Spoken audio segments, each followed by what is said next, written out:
스토리는 계속 이어지고 있습니다. 이제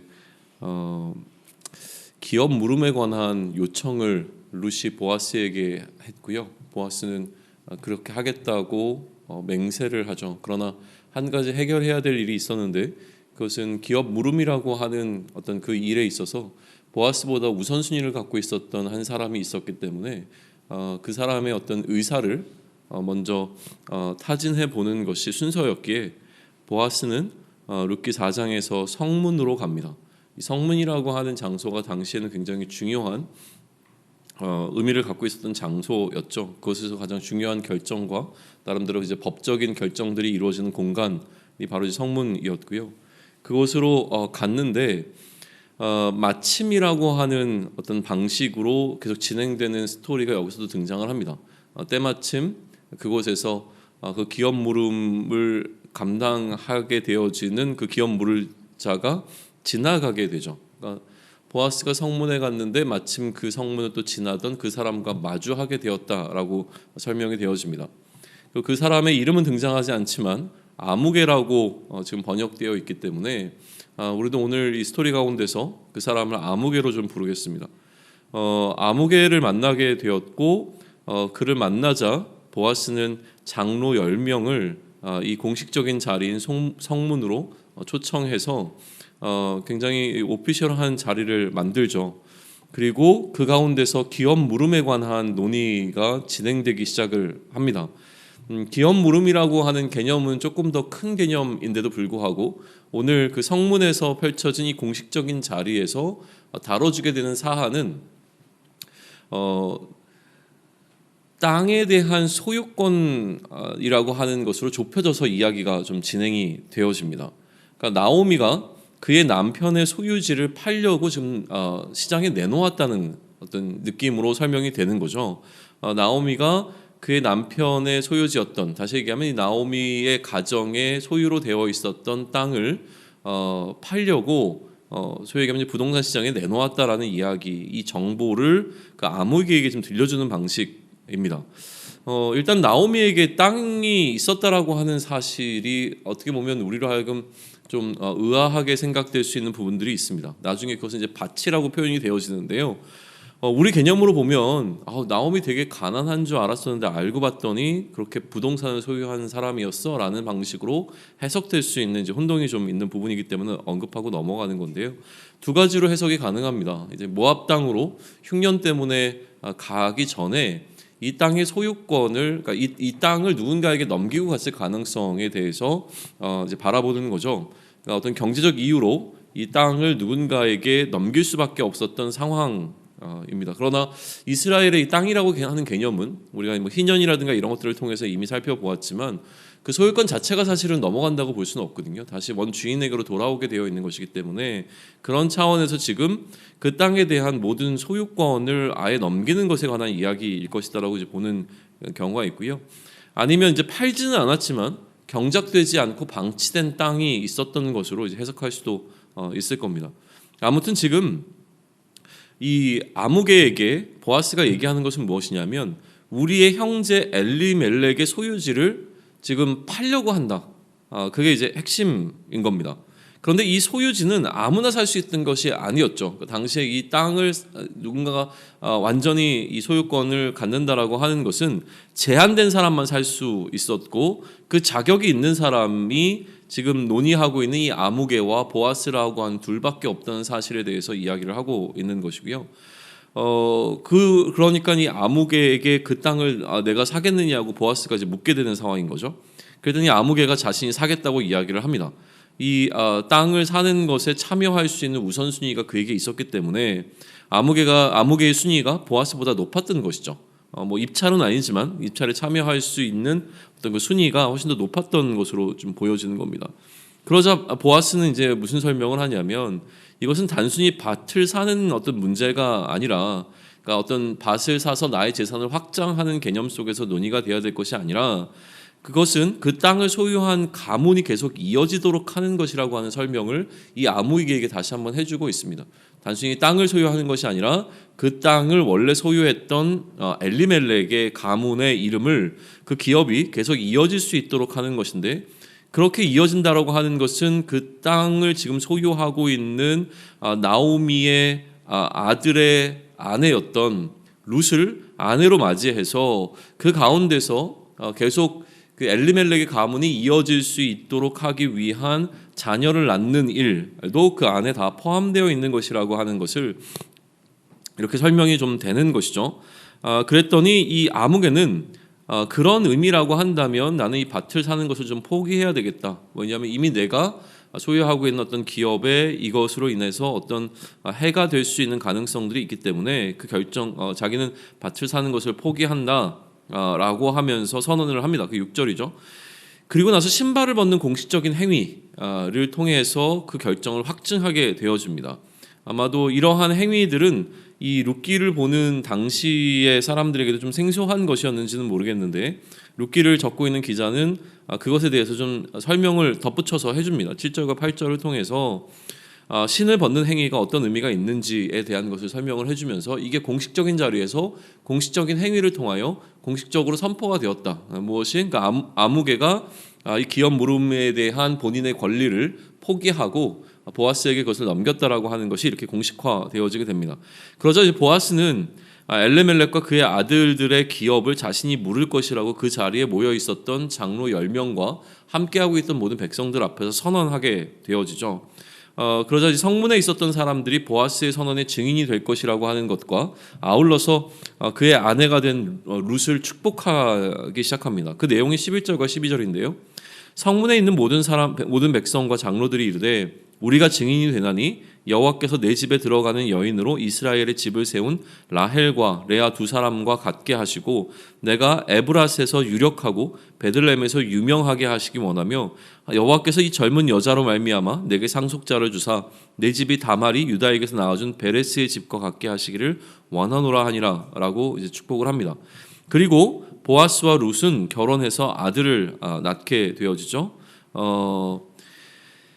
이 아들을 낳고 나니까 주변에 있었던 이제 여인들이 노래를 부르기 시작합니다. 그 노래에 대한 내용이 14절과 15절입니다. 여인들이 나오미에게 이르되 찬송할지로다 여호와께서 오늘 내게 기업 물을 자가 없게 하지 아니하셨도다. 이 아이의 이름이 이스라엘 중에서 유명하게 되기를 원하노라.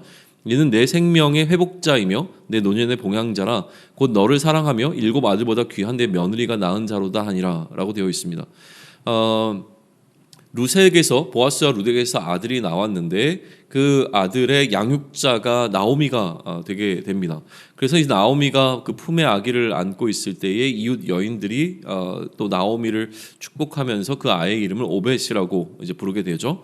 그리고 이 오벳은 다윗의 할아버지가 되어진다는 사실이 17절에 기록이 되어져 있고요. 그 내용과 이어서 유다 지파 가운데 베레스 가문이라고 하는 이 가문의 족보가 이제 기록이 되어집니다. 그래서 보아스로부터 다윗까지 이어지는 내용이 21절과 22절의 그 족보 가운데 이제 포함되는 것을 통해서 룻기는 마무리가 되고 있는 건데요. 기본적으로 룻기 전체를 바라볼 때 룻기와 사사기는 같은 시대를 기록하고 있는 내용인 거죠. 사사기라고 하는 것은 이스라엘 전체의 어떤 스토리를 역사를 다루고 있다면 룻기라고 하는 것은 그 사사 시대에 살았던 한 가정을 중심으로 일어난 어떤 에피소드를 기록해내고 있는데 기본적으로 인간 왕이 없었던 시기에 관한 두 성경입니다. 사사기는 인간 왕이 없던 시기에 자기네 소견에 옳은 대로 행한 에피소드들을 전부 다 기록하고 있는 거죠. 그런데 룻기는 인간 왕이 없던 시기에 보이지 않게 그 백성을 돌보시는 하나님의 일하심에 관한 이야기로 주로 해석이 됩니다. 하나님께서 어떻게 그 가정을 돌보셨는가라고 하는 하나님의 헤세드에 관한 이야기가 이제 계속 기록된 게 룻기로 보게 되어지는데 기본적으로는 나오미에게 일어난 일입니다. 그래서 이 룻기의 시작과 끝에서는 나오미에게 어떠한 일이 일어났는가를 기록하는 것으로 이 룻기 전체를 감싸 안고 있는 것을 보게 되어져요. 시작할 때는 나오미의 비움에 관한 이야기가 등장을 합니다. 하나님께서 어떻게 나오미가 갖고 있던 것들을 비우셨는가라고 하는 이야기로 출발했다면 마지막에는 그 비워진 나오미에게 오벳이라고 하는 그 아이가 안겨 있는 장면을 통하여서 채움이 강조되고 있죠. 그러다 보니까 이 룻기가 사랑받는 이유 중에 하나는 인생 역전의 드라마를 기록하고 있는 내용이라고 하는 겁니다. 이것은 대부분의 사람들이 사실 흥미로워하고 또 기대하는 방향성을 갖고 있기 때문에 그런 의미에서 나오미의 삶이라고 하는 것, 또 특별히 하나님을 경외하고 그 안에 머물러 있었던 한 가정 가운데 하나님의 돌보심을 통하여 그 가정에 역전의 드라마가 쓰여졌다라고 하는 사실은 우리로 하여금 주목해 보게 하는 어떤 흥미로운 스토리가 되죠. 즉 단순히 한 가정의 어떤 이슈가 해결되는 것을 넘어서서 결국 이러한 하나님의 일하심의 방법이라고 하는 것은 우리의 비움이 어떻게 채워지는가라고 하는 것에 대한 기대감을 갖게 하고요. 결국 우리의 비움이 하나님의 일하심을 통하여 채워졌다는 사실을 강조하게 되어지는데, 우리의 비움과 채워짐이라고 하는 것은 그리스도를 통해서 일어났다고 하는 사실을 통해서 우리는 이 룻기가 갖고 있는 메시지를 우리 삶에 적용해 볼 수 있을 겁니다. 우리의 기업 물을 자가 되어주시는 그리스도뿐만이 아니라 우리의 빈 곳을, 또 우리의 공허함을 채워주시고 우리를 완전케 하시는 그리스도의 일하심에 관해서 이러한 룻기를 통해서 우리는 묵상해 볼 수 있을 것 같은데요. 그런데 이번에 이제 룻기를 보면서 조금 더 강조하게 되었던, 주목하게 되었다라고 하는 것은 인생 역전의 드라마이기는 하지만 나오미 가정에 굉장히 평범한 이야기처럼 보이는 것이 룻기라고 하는 사실이었습니다. 나오미의 며느리가 재혼해서 아들을 낳았다라고 하는 이 이야기는 굉장히 독특하거나 특별한 이야기처럼 사실 느껴지기보다는 어떻게 보면 참 평범한 이야기로도 해석될 수 있는 가능성이 이제 높다라고 하는 것이죠. 그의 며느리가 결국은 재혼해서 아들을 낳았고 그 일을 통해서 그의 남편의 가문이 끊어지지 않고 이어지게 되었다라고 하는 것으로 이 스토리를 요약해 볼 수 있는 것이죠. 그런데 이러한 한 가정의 평범한 이야기가 이처럼 중요하게 회자되어지는 결정적 이유는 무엇이냐면, 그렇게 끊어지지 않고 이어진 가문에서 다윗이라고 하는 왕이 태어났고 결국 그 가문은 다윗의 왕가가 된다라고 하는 사실이 이 평범한 이야기를 국가적 스토리가 되도록 만들었을 것이라고 하는 것이죠. 그러니 다윗이라고 하는 그들 가운데 존재했던 가장 탁월한 왕에 관한 이야기를 할 때 이 다윗 왕의 증조 할머니와 할아버지에 관한 이야기는 계속 회자될 수밖에 없었을 것이라고 하는 것을 우리는 충분히 가늠해 볼 수 있을 겁니다. 결국 이제 룻기와 그런 의미에서 룻기와 우리의 삶을 좀 매칭시키는 작업들을 그 차원에서 좀 진행해 보면 좋을 것 같은데요. 이런 가정들을 우리는 해볼 수 있을 겁니다. 나오미가 만약에 그 모압 땅으로부터 고향으로 돌아오지 않았더라면 어땠을까라고 하는 가정이고요. 또 룻이 오르바와 같이 자신의 고향으로 돌아갔더라면, 그의 어머니를 쫓아 시어머니를 쫓아 이 베들레헴으로 오지 않았다면 어떤 일이 발생했을까? 또 보아스가 기업을 무르기를 포기했더라면 어땠을까? 일어나지 않았을 다윗 왕의 출생이 이러한 어떤 이전에 있었던 결정들이 번복되었다면 다윗 왕의 출생에 영향을 미치지 않았을까라는 이제 가정들을 할 수 있게 되어지는 것이죠. 그러니까 결국은 내 삶 가운데서 이루어지게 되는 어떤 결정들에 대해서 우리는 좀 묵상해 보게 됩니다. 우리가 삶에서 마주하게 되는 어떤 상황들 가운데 내리는 결정들이 우리의 삶의 역사를 이끌어가게 되어지죠. 우리는 이 결정의 결과를 기대할 수는 있습니다. 이렇게 결정을 내리면 이러한 결과가 올 거야 라고 하는 기대는 할 수 있지만, 그러나 그 결과를 정확하게 예측할 수는 없습니다. 기대되어지는 결과가 있지만 정확하게 그렇게 될 거라고 하는 것을 예측한 대로 이루어지는 것을 우리가 경험하기는 쉽지 않기 때문에 그렇고요.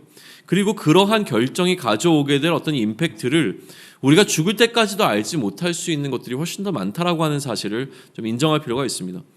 보아스와 룻의 삶에 대한 평가는요, 그들이 살아있던 시기에 내려지는 것이라고 볼 수 없습니다. 왜냐하면 보아스와 룻의 삶이 재평가되어지게 되는 지점은 언제였냐면 3대라고 하는 시간을 거쳐서 그 가문 가운데 다윗 왕이 출생했을 때 보아스와 룻에 관한 이야기가 재평가되었을 가능성이 훨씬 더 높다는 거죠. 그러니까 그 이전에 있었던 한 평범한 가정의 기업 물음이라고 하는 사건이 그것을 통하여 다윗 왕의 출생까지 이어지게 되었다라고 하는 이 사실이 다시 한번 기억되고 기록되어지면서 하나님의 일하심을 돌아볼 수 있게 되어지는 성경이 되었다는 사실을 우리는 좀 주목해서 볼 필요가 있습니다. 한 가정의 사건이 이처럼 국가적 사건이 되어지는 것을 바라보면서 오늘 우리의 어떤 평범해 보이는 일상과 그 일상에서 내려지는 결정이 나 개인의 삶과 우리 공동체를 넘어서서 하나님 나라라는 국가적 의미를 갖는 사건이 된다라고 하는 것을 우리는 좀 기억해 볼 필요가 있다는 이야기입니다. 룻은 무언가 자기가 이처럼 보아스와 함께 가정을 이루는 것을 통하여 이스라엘의 왕의 가문이 되겠다라고 하는 어떤 욕망이나 그런 의도가 전혀 없었다라고 하는 것을 우리는 볼 수 있습니다.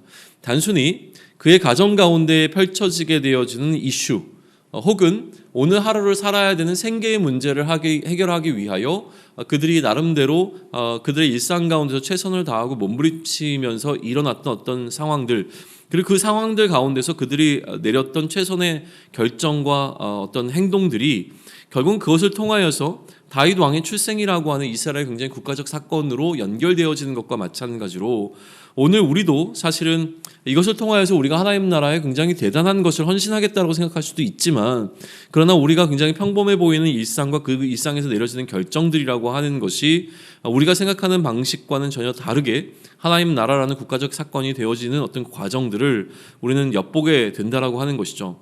그리스도인의 삶이라고 하는 것은 개인적인 삶을 넘어서 하나님 나라라고 하는 국가적 사건 안에 이미 들어가 있는 존재라고 하는 사실을 기억할 필요가 있습니다.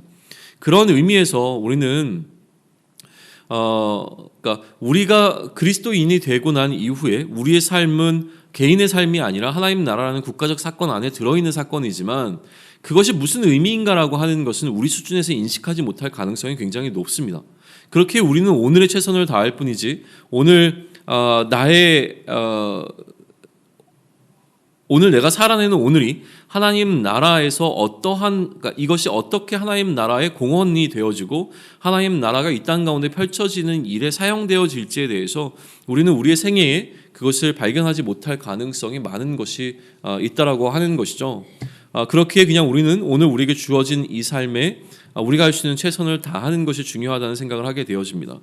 오늘 나의 자리에서 최선의 선택을 할 때 마치 우연처럼 보여지는 나의 모든 삶의 조각들은 결국 하나님의 큰 그림 안에서 하나님의 다스림의 결과로 나타날 것이라고 하는 것을 룻기를 통해서 우리는 확인할 수 있게 되어집니다. 그러니 또다시 주어진 오늘이라고 하는 우리의 삶에 최선을 다할 수 있기를 소망을 합니다. 오늘 우리에게 마주하는 모든 상황들 가운데서 우리가 내리는 결정은 결국 하나님 나라라고 하는 큰 그림 안에서 그 역할을 다하게 될 것이고요. 그것을 향하여 최선을 다할 때 우리는 하나님 나라의 충성된 종이 될 줄로 믿습니다. 모든 상황 가운데 하나님의 다스림을 받는다는 것, 다시 한번 룻기를 통해서 그 의미들을 되새기며 우리의 삶에 최선을 다할 수 있는 저와 여러분이 되기를 축원합니다. 아멘.